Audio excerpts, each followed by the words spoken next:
whether the team is giving us the highest of highs or the blues. We'll cover it all here on Commander Nightly News. I, of course, am your host, Louie T. Thank you for joining me.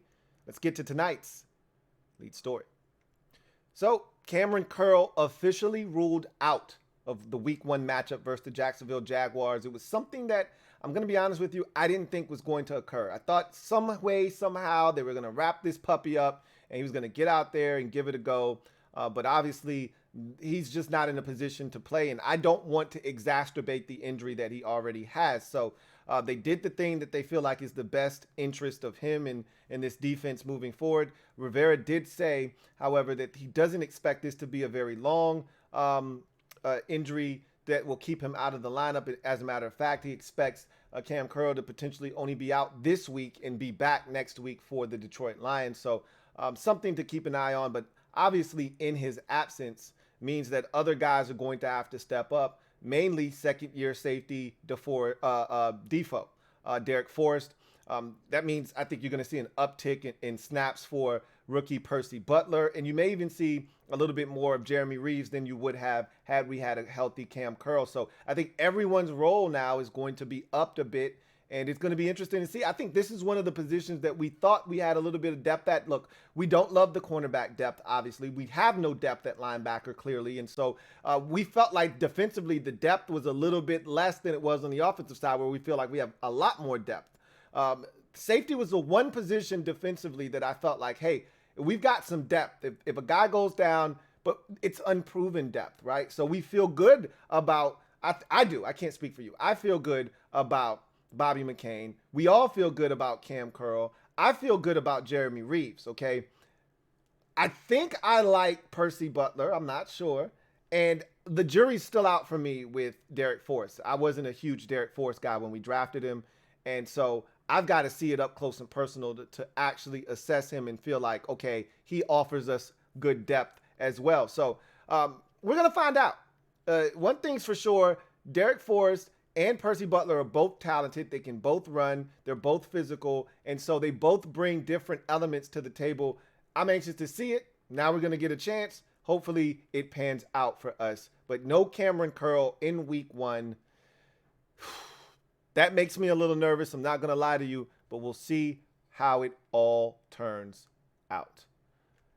In other news, Ron Rivera and quarterbacks coach Ken Zampese stepped to the podium today. They had a number of things to say. I'll give you the short version here in a second. Also, in other news, we will tackle the injury report, and then we will get to, before I get to anything, Ryan A., if you're out there, okay, I want to make sure I don't forget this. Ryan A., if you're out there, you were the secondary winner of the tickets. I haven't heard anything from Mr. Yurdo, so hit me up, okay? And I've talked about this already. You can hit me up any way that is comfortable for you. I prefer Twitter. You know, send me a DM on Twitter. If you have Twitter, at LouieTeeNetwork is the way to get at me. And send me a DM with, you know, just saying, hey, I'm here. What do I need to do? And then we can kind of cooperate and get this thing done so I can get you these tickets. If Twitter isn't a good spot for you, hit me up. Everybody's got an email, okay? Email me at LouieTeeNetwork@gmail.com. And so we can get this thing orchestrated and get you these tickets. So I'm trying to put asses in seats, okay? Got 2 tickets to give away. I want 2 Washington Commander fans at that game cheering on the team and hopefully bringing home the dub. So Ryan A., if you're out there, if you're watching this, please get at me as soon as possible. If I don't hear from you by the end of, I'll say noon tomorrow, okay? If I don't hear from you by then I'm just going to do a random video and say, hey, somebody hit me up. Get these tickets up off me, okay? So Ryan, if you're out there, Ryan A., if you're out there, hit the kid up, and we can go ahead and make this thing happen. So with that said, let's get to the injury report for Sunday's game, Week 1. And it's a promising injury report. Despite the Kamren Curl news, it's actually a promising injury report. Let's take a look at it for the 2 teams. First, Washington, obviously, Kamren Curl out with the thumb injury. We do know that. He's the only guy that has already officially been ruled out on either side, our side or Jacksonville's side. I don't think anybody on Jacksonville's side is going to miss the game, honestly, but we'll see. Cam Sims, the concussion was a thing all week. He's been limited in his participation, was even limited today. He's not listed on the injury report, so that means he's going to play. That's great news for us. You get your best special teams player in addition to another weapon to add to that already dangerous group of receivers, and you get a little bit of size, especially if Logan Thomas and Cole Turner cannot go. You got a little bit of size down in the red zone. So Cam Sims' presence, very welcomed and absolutely a necessity if we don't get Logan Thomas and Cole Turner back in the lineup. Speaking of Logan Thomas and Cole Turner, both of these guys were limited again today. Both are questionable going into the game. They're the only two guys outside of Kamren Curl, who's already been ruled out, that are listed on the injury report with an actual designation. Both are questionable. I still think Logan Thomas isn't going to play. I'm going to tell you right now, I'm leaning towards him playing now. After hearing what I heard at practice, that he was out in the red zone drills. You know, Friday is usually reserved for red zone periods. He was out there running routes, something he hadn't been doing in the past. If you're not going to play him, you really don't want him taking red zone reps away from guys that may actually play. So it's leading me to believe that he's going to try to give it a go. But I'm sticking with my initial prognosis, which is he's aiming for week 2, and I think he may miss this game. Now, Cole Turner, on the other hand, I really don't know what to make of his situation. He's been out so long with this hamstring that I'm nervous. Now, I'm thinking he's younger, should be able to bounce back a lot quicker. I think he can play in this game, but I won't make any assumptions. I really don't know. Normally, I give you guys something. I have nothing on Cole Turner. I really don't know what to make of his situation. He's questionable with a hamstring injury. John Bates calf, Vidarian Mathis ankle, and Trey Turner quad, all full participants and really have been all week. Those guys aren't even listed on the injury report, so that's great news. Don't have to worry about them. And so actually it's a lot of guys, but it's really just 3 guys. So, you know, it looks lengthy, but it's really not. So that's a good thing. It may never be this short again. Just understand that after week 1, it's usually never the same. And so hopefully this thing shrinks, but the likelihood is it's going to grow. Speaking of shrinking, it goes from about 8 or 9 guys on our side to just 2 guys. And it's been 1 all week. So actually Jacksonville added their left tackle, Cam Robinson, to this list with an ankle injury, but he's going to play. You know why he's going to play? There's no designation in terms of his game status, which means he's not even on the injury report. They just had to list it. He does have an ankle injury that, you know, made him limited in practice today, but truth be told, he's playing in the game. And I also think Fatou Kassi, their defensive tackle that they got from the Jets, is going to play as well. He's been limited all week with a calf injury. I think he's going to give it a go. And so I don't think Jacksonville will be missing any of their players heading into the week 1 matchup, which is ultimately what you want it to be anyway. So getting back to in other news, and Ron Rivera and quarterbacks coach Ken Zampese speaking with the media today. I'll give you the cliff notes. Ron talked about Defoe and Percy Butler having to step up in the absence of Cam Curl, which is a no-brainer. But, you know, I think a lot of people are anxious to see what Defoe is capable of, because he really hasn't played in this type of role. He hasn't had to. Really, Cam Curl has been one of the Iron Men of this defense. He's the guy that just really doesn't miss any time and any snaps. And same can be said for his counterpart out there in Bobby McCain. So we really haven't had to have a ton of guys out there at the safety position, but we're going to get a chance to see Derek Forrest and what he's capable of. And so I'm not going to lie to you. I'm a little nervous because I've told you that, you know, he's a guy that plays, you know, willy-nilly. He goes out there. He's a speeding bullet, hits anything that moves, doesn't usually use his brakes very often. And so similar to Percy Butler in that regard, where he's, you know, flying past guys. He's the guy that doesn't wrap up all the time, likes to hit with the shoulder and tries to get big hits. And so I want to see the maturation and growth of a Derek Forrest, and hopefully that's on full display week 1 against Jacksonville. Ron gave us a very comprehensive Chase Young update. Like, this is the most he's talked about Chase Young. And, you know, it wasn't even in the context of, you know, the rumors that were spreading during the course of the week that he had, you know, re-aggravated the ACL and all of that stuff during, you know, Von Miller's pass rushing camp. It wasn't even, you know, phrased in that way. It was just them asking about, you know, Chase Young, that, you know, he was seen running hills at practice the other day, which probably piqued the curiosity of some people. And so they talked about the defensive ends, and it kind of just transitioned into a whole, Chase Young conversation. And he talked about the development of Young in terms of his comeback and where he is in that process. And they feel really good about where he is. And, they're not going to rush him back. They want him to be 100%. And you know what? The more and more I hear everyone talk about the injury itself and how unique it was, and the more and more I hear Ron talk about it, I don't think he's coming back week 5 versus Tennessee when he's eligible. I think it's more of a November thing, maybe late October, early November type of deal. So you're talking week 7, week 8, somewhere in that mix. That's more likely where I think he ultimately makes his return, but we will see. You know what Ron said? I thought the most poignant thing Ron said all presser long was, this year features the most questions that he's had since coming here as Washington, Commanders head coach, Redskins football team, all that good jazz. He said, obviously there was a ton of questions with COVID in 2020 when he first got here, but he's like, outside of that season, and, even then there were no fans in the stands, this, that, and the third.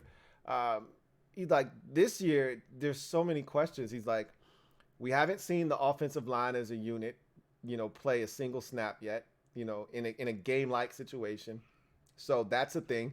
He's like, we haven't seen the tight ends. We have no idea. We still don't know if Cole Turner and Logan Thomas are going to go. They probably have a sense of if those guys can go or not. But, he's like, we still haven't seen our tight ends, so we really don't know about those guys.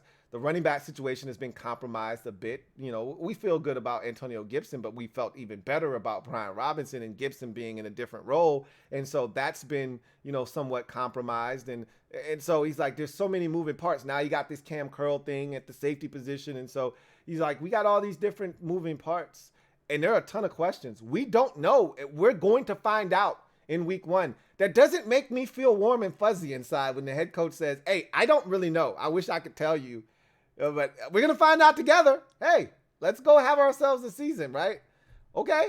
I guess. So he's like, hey, I don't know. The best I can tell you is we feel good. We are prepared. We're ready to go out there, but we don't know what these guys are going to do because we haven't seen it. We haven't had a chance to see it in practice on a daily basis for a month and a half. We've only seen it these last 2 weeks or so.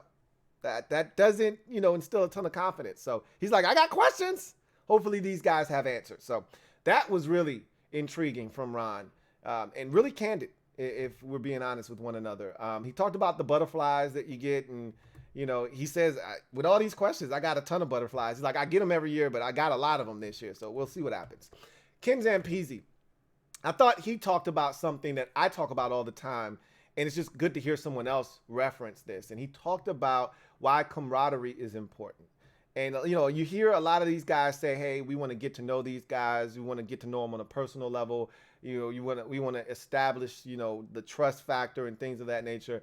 And Ken Zampese, I thought, did a beautiful job because he was talking about his dad. Remember, his dad, Ernie Zampese, just passed away the same day Brian Robinson got shot, which was a Sunday.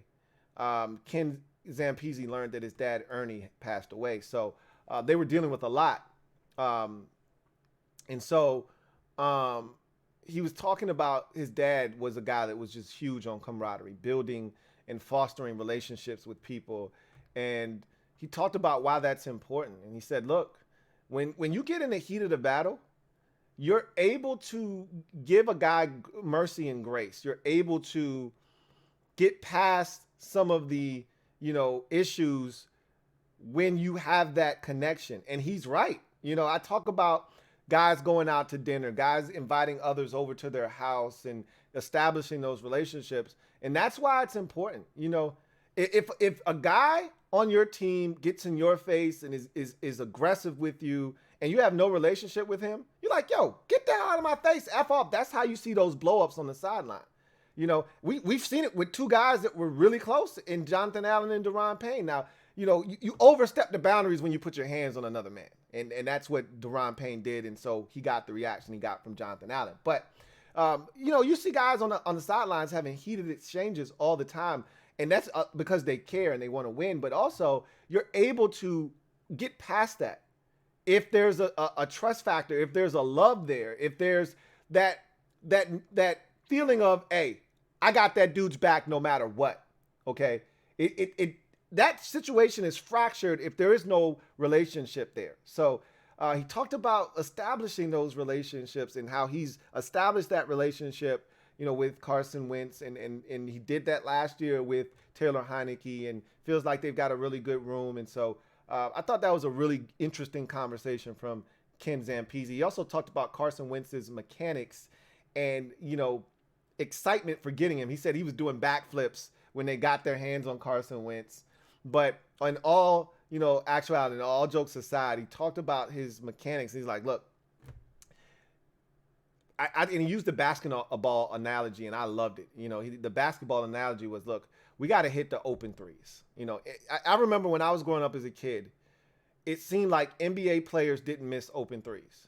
If a guy was open, if they swung the basketball, they got the defense moving from side to side, and then they made a skip pass, and that guy was open at the top of the key, or a guy was open in the corner. It seemed, when I was a kid, they just always made that shot. Now guys will miss. But when I was growing up, it seemed like those guys never missed. And when shooters get that a lot of times in the NBA, it's like they're in the gym. They knock those down, 9 times out of 10. And he's like, look, we can't miss the open three, And so what he's saying is, we take a 7-step drop and you're back there, you got great protection, and the guy's open. We need you to hit it. And he's probably also talking about that 2nd and 5 miss to Antonio Gibson on that outcut. When we drop you back, you got an easy target. It's pitch and catch. I need it. It's an open three. I need you to knock it down. That's your job. And so he said something about, if you're an 8, consistently play at an 8, because if you're a 9 and you consistently play at a 7, then you're going to be disappointed in your performance, and we're going to be disappointed in your performance. So they're just looking for consistency out of Carson Wentz. And, it's hard to do that when your mechanics aren't, sound. Because 1 minute you're making that throw accurately, and then the next your mechanics are all out of whack and you're missing that same throw. So I think that's just a part of having Carson Wentz as your quarterback. I don't think you're ever going to get Carson Wentz to be mechanically sound at this point of his career. He's going to miss some throws it's going to be frustrating, but he's also going to make some throws that we're going to go, wow, that was a hell of a throw. So you just got to balance the two and take it for what it's worth with a grain of salt. So anyway, enough of that. Let's transition to the game plan, which is our keys to victory. How are we going to find a way to beat the Jacksonville Jaguars? And we're going to start on the offensive side of football, because I think this is the side of the ball that's going to have to carry us early in this season while the defense tries to figure some shit out. And it may be the total opposite. This offense may get off to a slow start trying to gel and mesh together, and the defense may have to carry us, and we may have to win 1 or 2 games early in the season, 20-17 or 20-16, while the offense tries to figure some shit out. I don't know, to be honest with you. I'm hoping that this offense gets off to a great start, and it allows this defense to not have to strain as hard, because I don't trust them, right? But that said, the offense for me going into the season is the catalyst, and so I'm going to start with them and what I think they have to do. So we start with the fist. That's number 1, the fist. What is the fist? 5 guys on the offensive line. Moving is 1. That's the fist, okay? And we're hoping to turn that thing into a powerful fist that comes straight at the Jacksonville Jaguars. We haven't seen these 5 guys. And the strength of the Jacksonville Jaguars, I talked with UCF Jaguar, and he said the strength of the Jacksonville Jaguars when we went behind enemy lines is their defensive front. And they can get after the quarterback. They added a number 1 overall pick in Trayvon Walker. They've got Josh Allen coming off the other edge. They've got guys inside, that they really like. I told you Arden Key has been a problem all preseason long. And so they've got guys that they feel like can really impact the game up front. Our offensive line is going to have to do Ullman-like work. Not just protecting Carson Wentz, but also opening up holes in the run game. If there's somewhere that I think we can exploit Jacksonville right now, I think it's on the ground. I watched that first preseason game against the Raiders in the Hall of Fame game, and I get it. Backups are spread up and all through the mix, but that was primarily the Jaguars number ones in that game, okay? And the Raiders were running the football effectively against those Jaguar starters. I think we can run the football, but it's going to have to be with these 5 guys up front acting as one and creating that fist that I'm talking about. They're going to be huge. The trenches are going to be huge in this game. Can we create that fist? We will see. Can't cover them all is number 2. All right. Look, we got skill guys for days. I've been really lauding and praising this offense as an offense that's going to be tough to stop if we're all on one accord. You know, if the offensive line is doing their job, if Carson Wentz is dialed in, we got weapons, man. You can't stop Terry McLaurin, Jahan Dotson, Curtis Samuel, Cam Sims, De'Ami Brown, J.D. McKissick, and Antonio Gibson. And when we get Brian Robinson back, throw him in the mix. And then when we get Logan Thomas back, he may play this week, he may not play this week, and Cole Turner back. You can't stop all of these dudes, okay? I get it, there's only one ball, but these are a lot of guys that have a chance to be ballers. Can't cover them all. Whatever they decide to do, make them wrong, okay? You want to double Terry? Jahan, make them wrong, okay? They decide that, hey, we're going to kind of bracket Terry and roll a little coverage over to Jahan's side. All right, Curtis, do your thing. All right. You want to take away Curtis Samuel on 3rd down? All right, J.D. McKissick, you have a turn at it. They can't cover all of these guys that we have. Whatever they do, make them wrong. They can't cover them all. Okay. As talented as Jacksonville is up front, their secondary has some question marks. They can't cover them all. Make them wrong. Gibby, give them hell, okay? That's number 3 offensively. They were trying to, and when I say they, I'm talking about all the detractors out there. As soon as Gibson fumbled in week 1 of the preseason and was demoted, you should have seen how many Eagles fans I had coming at me. You said Antonio Gibson was the best running back in the NFC East. I still believe that to be the case, okay? Even though Zeke Elliott is still holding on to that title by a thread, I believe, because of his ability to pass protect. Gibson is still in that mix, and he's got a chance to remind everyone of just why we were excited. And I, in particular, I can't speak for anybody else out there. I, in particular, was talking reckless about Gibby this year. I was talking over 1,200 yards rushing, another 300 or 400 receiving. I was talking, 12 on the ground and another 3 or 4 receiving. I was talking big, bold numbers that was going to lead to like a Pro Bowl, type of acknowledgement from Antonio Gibson this season. And all of that went by the wayside when he fumbled in week 1 of the preseason. Well, this chance, it's not the way you want it, but it's been presented to him once again, and he may not get it again. He's got to run with this thing. Jacksonville is a great, to me, opportunity to go out, rack up 113 yards on the ground, finish off 1 or 2 drives with touchdown runs, maybe catch one out of the backfield. Whatever the case may be, this is a great opportunity for Antonio Gibson. We look up and he's got 147 all-purpose yards in this game, 113 on the ground, another 34 in the receiving game, and he was the best player on the field. Gibby, go out there, remind them of what the game's been missing, and give them hell. Number 4, it's the debut of the Good Wentz. You ever seen the movie The Good Son? Okay. Well, I'm looking for the Good Wentz. The Carson Wentz that in 2017 looked like he was on a crash course to win the MVP. The Carson Wentz in 2019 that strapped a lifeless Philadelphia Eagles offense to his back and led them to the playoffs. I'm looking for that guy to show up. Not the guy that showed up in 2020. That's the bad son, okay? That's Macaulay Culkin, for those of you keeping score at home. Not the one that showed up in 2020 and was awful and got run out of Philadelphia. Not the guy that showed up at the back end of the 2021 season with the Colts and couldn't finish the deal against the Raiders and the Jags. I'm looking for the guy that we know is in there, okay, and just needs to be surrounded by other playmakers, and that's what we've done this offseason. We need the Good Wentz, all right? Make them wince, Carson. Make them wince in this debut. Remember, we're on the Carson Wentz revenge tour. Revenge, revenge, revenge, revenge, revenge.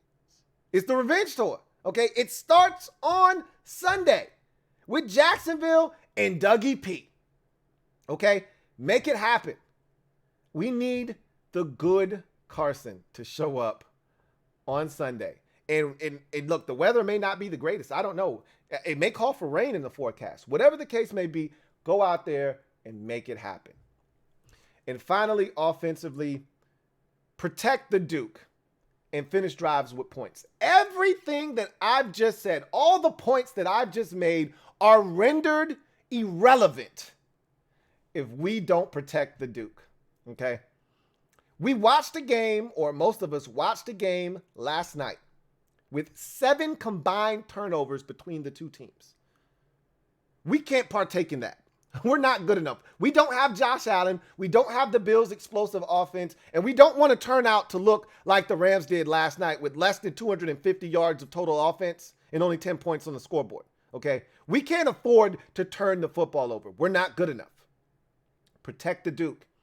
And furthermore, finish drives with points. Even if it's field goals and you hate settling, get something on the scoreboard, okay? We watched preseason game 2 against the Chiefs. And again, I don't like to make much of the preseason, but it happened. So it's worth mentioning that we moved the football. I was pleased with the way the offense moved the ball, but it stalled out right around midfield every single time. And then the one time we got into field goal range, Wentz took a sack. So I need this offense to find ways to produce points. Preferably touchdowns, okay? Not looking for field goals. But against a Jacksonville Jaguars team that doesn't score a ton of points themselves, field goals may have to be the ticket in this game if you can't get in the end zone. Just get something up on the scoreboard. Finish drives with points. So we transition from the offense to the defense and what it's going to take for Washington to get the win. And so for me, the first thing, number one, that comes to mind is contain the ground game. The Jaguars have a very, very diverse backfield with the addition of Travis Etienne back from his injury, okay? This is a guy that is explosive and dynamic. We saw him at Clemson. I've watched him in the preseason. He is chomping at the bit to get in an actual NFL game and tear some shit up. He's looking for an explosive or two in this game. We cannot allow it to happen. Look, Travis Etienne, they got Snoop Connor, who they also added this year in the draft. They're getting James Robinson back from injury. He'll be playing in his first game since he tore his ACL last year. Don't know if he'll be on some type of pitch count or not. Doesn't matter. He's a factor as well. And then obviously Trevor Lawrence's legs are something that you have to factor into the ground game as well. We cannot allow the ground game to dictate how the Jaguars perform offensively. It's so much easier to call plays when it's 2nd and 4 after giving up a 6-yard gain on first down on the run. All right. It's easier on 3rd and 3 to call the play that, read option, Trevor Lawrence keeps it and runs for 6, slides down comfortably, first down, instead of it being 3rd and 8 because you gave up a pair of, 3-yard runs on 1st and 2nd down. Now it's 3rd and 4. We have to stop the ground game, limit their success on the ground game, especially Trevor Lawrence. We cannot allow his legs to be a huge factor in this football game. If he's got 8 carries for 73 yards, we are in trouble. Period. End of discussion. If he's got, 7 carries for 56 yards, that's too damn much. That's 8 a pop. That's a problem. Okay. So we've got to contain the ground game and understand this. This is our first year really exclusively playing a 4-2-5. Okay, we could talk about being in nickel 70% of the time, but there was still a 30% when we were trying to stop the run where we'd either put a 5-man defensive front on the field or we'd be in a base 4-3 defensive look. Now we're a 4-2-5 team like the Bills are. Are we good enough up front to be able to play that type of defense, or will we have to bring that 5th defensive lineman onto the field in order to stop the run? I don't know. I can't say. I just know we need to stop the run, whatever the case may be. Number 2, defensively for Washington, win 1st and 2nd downs consistently. Okay, look, this is something I've harped on. Ron has even made mention of it as recent as the 2nd preseason game or the 1st preseason game. Wasn't pleased with the defense on 1st or 2nd down against Carolina in the early stages of that ball game. I've talked about it for a while now. I talked about it a ton last year. When we get into trouble defensively, a lot of times is when we don't have success specifically on 2nd down. 1st downs usually aren't as big of a problem for us. it's usually second down. We'll get a team to 2nd and 9, 2nd and 8, and then we'll give up 6 frivolously on second down on a check down to the back out of the backfield, or they'll sneak us with a run and we'll give up 5 and now it's 3rd and 3. And you're like, what the hell, dude? What the hell? We had them right where we wanted them, And so we've got to be able to win 1st and 2nd downs consistently. You're not going to win all of them. But if you can get them in the 3rd and 8, you can get them in the 3rd and 9 or 3rd and 7, that's advantage defense. And look, we all know we have to find a way to get off the field on 3rd downs. Well, if you want that to take place, winning 1st and 2nd down is going to go a long way in helping Washington hold Jacksonville to 3 of 14 on 3rd down. Okay, it'll go a long way in doing that. But you give up 1st and 2nd down gains that put them in an advantageous 3rd down and short, they're going to convert. And we're going to look up, and at the end of the game, Jacksonville was 7 of 11 on 3rd downs, and we're like, here we go again. Can't get off the damn field on 3rd downs. We have to be consistently good on the early downs to force Trevor Lawrence to have to beat us and not have the option of handing the football off or using his legs to hurt us in some 3rd and short situations. Pass rush discipline is number 3, okay? I can't state this enough. It's been something that we've talked about ad nauseum over the last year and a half or so. Obviously, this preseason, it wasn't that much better in terms of pass rush integrity. Gonna have to be this week. Maybe not as much next week against Jared Goff, but it's gonna have to be the week after that against Jalen Hurts. And really, that's gonna be the story of this team defensively up front. Is they're going to have to be disciplined in their rush lanes because we play a number of mobile quarterbacks this season, whether it's Trevor Lawrence in week 1 or Jalen Hurts in week 3 or Ryan Tannehill in week 5 or it's Marcus Mariota or it's Jalen Hurts again in week 10. We're going to see a steady diet of these guys. Justin Fields in week 6.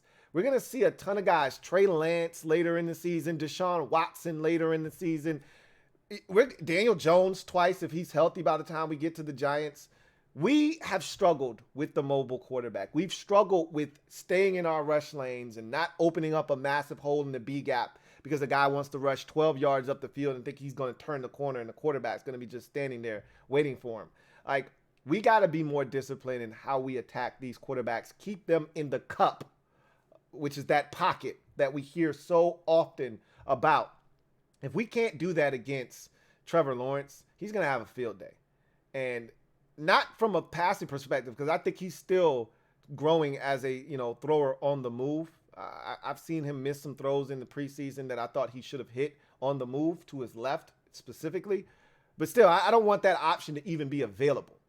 Take that away and make him beat us from right inside of the pocket. Make things uncomfortable, make him feel like the world around him is collapsing and that he needs to get out, but there's nowhere to go. That's what you want to do. We'll see if we can do that. It's imperative that we do, because if we don't, Trevor Lawrence, again, and I know I've been singing this song and I've been beating this drum and you're tired of hearing me say it, but it's because of how bad we've been at containing mobile quarterbacks. It's the sad, sad state of affairs that I've watched this team struggle for as many years as we have with mobile quarterbacks. Now we've got all this team speed defensively. I'm sick of it. It needs to come to an end. This is a great week to have it stop. Number 4, bend but don't break. Okay?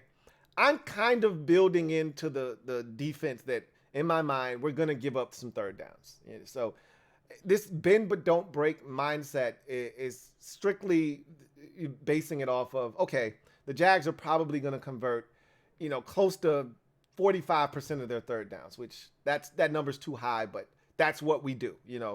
I'm hoping it's not close to 50 or 60. I mean, that's what we've been on, especially early in the season. Don't get me started on last year's week 1 opponent and how they fared on 3rd downs, obviously, but I'm assuming they're going to convert some 3rd downs. They're going to move the football, okay?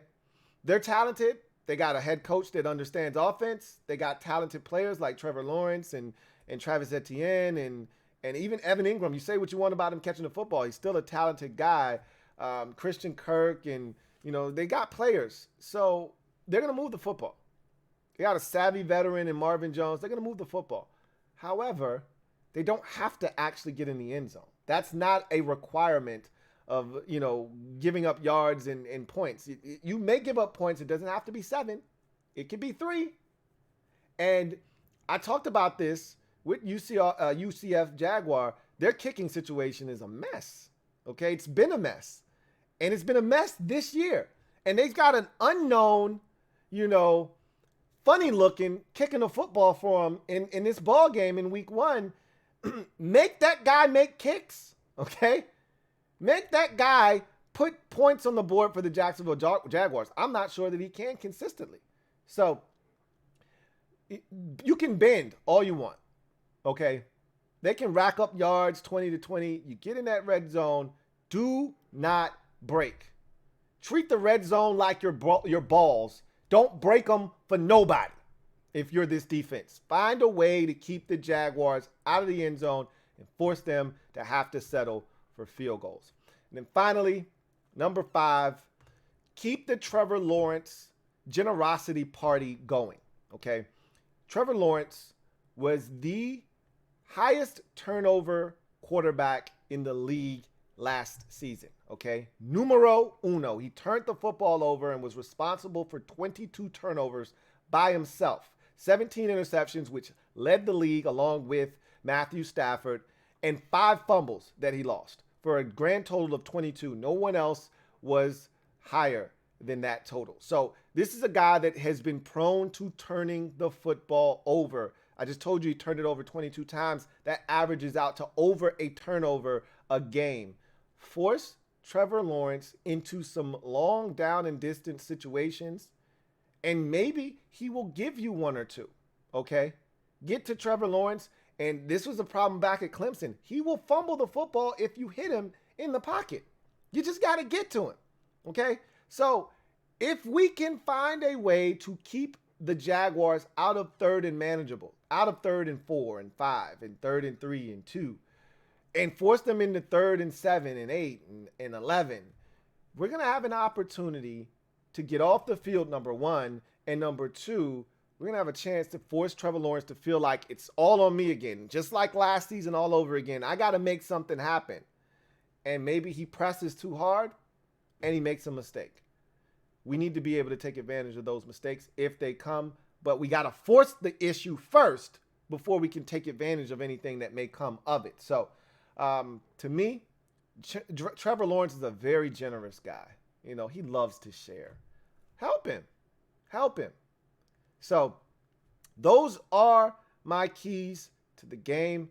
Obviously, 3rd down defense is something that we'll be watching very closely. But at the end of the day, I think we can get off the field on 3rd downs in this particular game. I'm not saying that that'll be a trend all season long, but I think in this particular game, I think we can get off the field on 3rd downs. But we have to do the things that I just talked about. Win 1st and 2nd down, setting up 3rd down and long. Stay in your pass rush lanes. Contain the ground game. Don't allow Trevor Lawrence to be a passenger. Make him drive this vehicle. If he drives it perfectly, you tip your cap. But if he's just a passenger and the run game is really affecting us and we can't stop them and they're piling up yards on the ground and it allows Trevor Lawrence to manage the game, we are in trouble. Okay? So with that said, I want to get to the final outcome of this game. What do I think is going to transpire? So I think this is a very winnable football game. As a matter of fact, we better win this damn football game. I'm going to be so disappointed on so many levels if we don't find a way to beat the Jacksonville Jaguars. Look, I've already talked about this 1,010,000 times that they look like food. We look like food somebody's going to eat. Well, goddamn it, we better eat. And when it's all said and done, we better have all kinds of Jags residue all over our face. And our knives and forks should be all kinds of messy. And we'll clean it up afterwards. But we should be eating good in this game. And I'd prefer it to not even come down to a last drive stop to preserve the victory or having to go down and kick a game-winning field goal or have to score a touchdown to win. I'd like to refrain from that. But look, by any means necessary, I don't really give a shit how it comes. I just want it. At the end of the day, I think this offense is going to be good enough to put us in a position to win this football game. I think it is going to take a defensive stop late. We're going to be at the edge of our seat like we always are with this damn team, hoping that Trevor Lawrence doesn't break our back and get a come from behind victory and, kind of start the legend of Trevor Lawrence here in Washington. That's the type of shit that happens to us.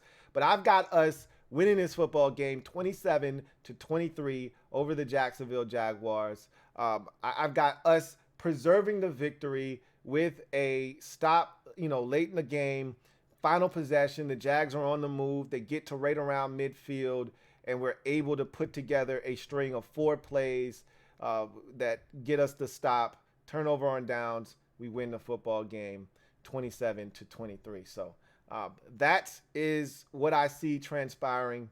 I think we avoid the slow start. That's another thing that I was going to mention in my keys to the game, but I'm going to say it right now. We got to avoid the slow starts, not just in seasons, but in this game in particular. But the season overall, we need to start faster. That's been a problem for us, and we've talked about that. But in this particular game, I think we need to get off to a fast start. And I'm not talking about on the field, in between the white lines, once the game starts. I'm talking about even before the game starts. We need to win the coin toss, okay? We need to win the coin toss, defer to the second half, start the game on defense, and get a damn stop. And then let the offense work. How about we try that for a change? Instead of winning the toss, which we usually don't do at home. Usually when we don't have the, toss, we don't get to choose heads or tails. We usually lose the toss. And I expect when this game starts to see Dax Milne lining up when the TV comes back on as they're about to kick off. And, Jacksonville's won the toss and decided to defer to the second half. And so blah, blah, blah is going to be kicking the football off to Washington as we get this 2022 season underway. That's what I'm expecting to hear. But I hope I'm wrong. I hope they win the toss. I hope the defense is on the field first. And I hope they go out there and they stonewall the Jaguars, get the ball back to the offense in great field position because they went 3 and out after, their return man, who is damn good. Okay, do not let him impact the game. Jamal Agnew is one of the best return men in the game. He comes out because we kick it 6 yards deep. He decides, hey, I'm Jamal Agnew. I'm bringing it out. And we stop him at the 15-yard line, and then we get them 3 and out. They punt from their own goal line, and we get the football at the 37-yard line, and we go from there. Wouldn't that be nice? Yeah, it would. Let's see if we can make it happen. Anyway, what says you? Leave it down in the comment section. Keys to the game. What do you think is going to happen? Score and more. Leave it down in the comment section. I would love to hear from you. Ryan A., if you're out there, once again, hit me up. I haven't heard from Mr. Yeardo, so he hasn't claimed the ticket, so they're yours. Hit me up, Ryan A., via socials. Doesn't matter. IG, Twitter. I prefer Twitter. Email me if that's more comfortable for you. Whatever. Get at me so I can get you these tickets. Anyway, that's going to do it for me, your man Louie T. Until next time, you guys know what it is. I hope the next time that I see you, I'm dressed in all white. Okay, the background's white.